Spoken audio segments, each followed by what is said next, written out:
Nous sommes tentés de toutes parts. Notre chair veut être confortable et satisfaite. Alors, comment rester sur le bon chemin lorsque nos désirs veulent nous faire dévier?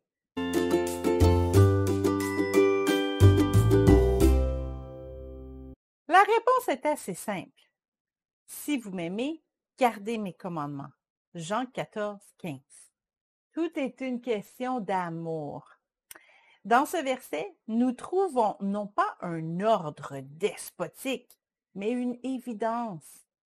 Si nous aimons Jésus, naturellement, nous allons vouloir garder ses commandements. Parce que lorsque nous aimons quelqu'un, nous voulons lui plaire. Nous savons que notre meilleur ami aime tel ou tel restaurant.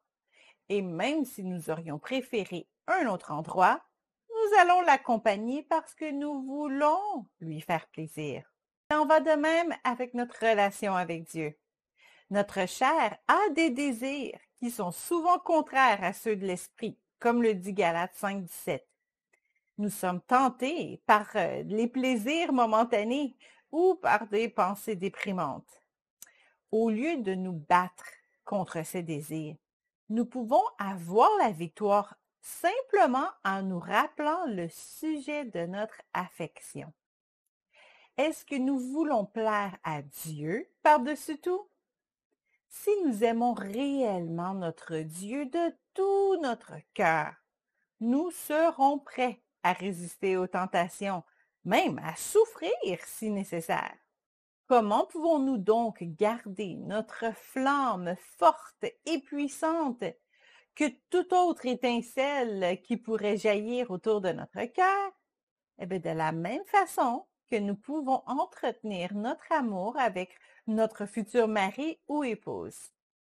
Numéro 1, se rappeler que c'est lui qui vous a démontré son amour le premier, comme le dit Jean 14, 16. Dieu a envoyé son Fils unique pour nous sauver avant même que nous lui demandions pardon. Il nous poursuivait dans son amour et nous avons succombé à ses avances. Il nous a sauvés de la mort et de bien des tourments et nous avons accepté de remettre notre vie entre ses mains. Quelle belle histoire que celle de notre salut! Juste à y penser, nous retombons en amour. Pour nous, nous l'aimons parce qu'il nous a aimés le premier. 1 Jean 4, 19. 2. Se rappeler de tous ces actes d'amour au quotidien. Notre histoire d'amour ne se termine pas le jour de notre salut.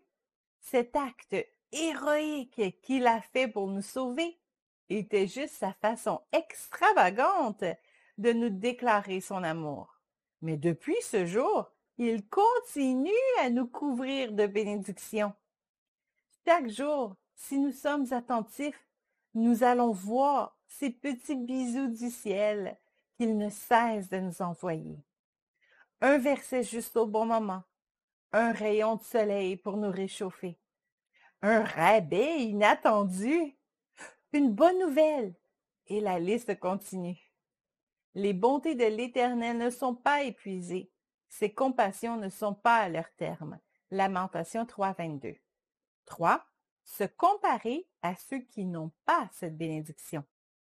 En tant qu'humains, nous avons tendance à toujours nous plaindre de notre situation. Nous envions ceux qui ont davantage que nous. Mais lorsque nous nous comparons à ceux qui ont moins que nous réalisons alors que nous sommes riches. J'ai déjà entendu quelqu'un dire « Ne vous plaignez pas de votre époux, il y a une femme célibataire qui aimerait bien l'avoir. » Si vous trouvez que votre relation avec Dieu est difficile, rappelez-vous que ceux qui vivent sans Dieu ne goûteront jamais à la paix que vous avez, la joie qui dépasse les circonstances. Sans Dieu, il n'y a aucune solution à la solitude profonde, alors que vous savez que vous n'êtes plus jamais seul. Allez lire le psaume 73. si vous avez besoin de vous rappeler vos privilèges. 4.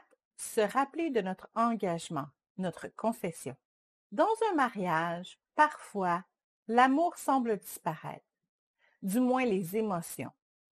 Mais notre engagement l'un à l'autre n'était pas basé sur des émotions. Un mariage, c'est une décision, un engagement solennel. Et notre relation avec Dieu, par moments, peut ressembler à ça. Nos émotions envers Dieu peuvent varier.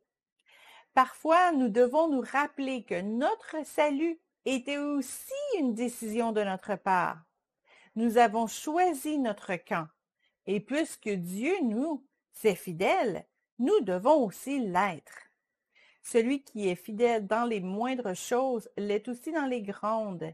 Et celui qui est injuste dans les moindres choses l'est aussi dans les grandes. Luc 16, 10. Prendre du temps de qualité avec lui. Enfin, si vous sentez le besoin de redonner du pétillant à votre relation avec Dieu, faites comme vous le feriez dans un mariage. Passez du temps ensemble. Mettez-vous à votre meilleur, c'est-à-dire en vous repentant de tout péché pour être bien propre, lavé dans le sang de Jésus. Ensuite, fermez vos cellulaires et votre télévision. Mettez de la belle musique de louange et commencez à complimenter votre Dieu. Vous verrez, son amour vous envahira rapidement et plus rien au monde ne sera plus précieux que votre relation avec lui.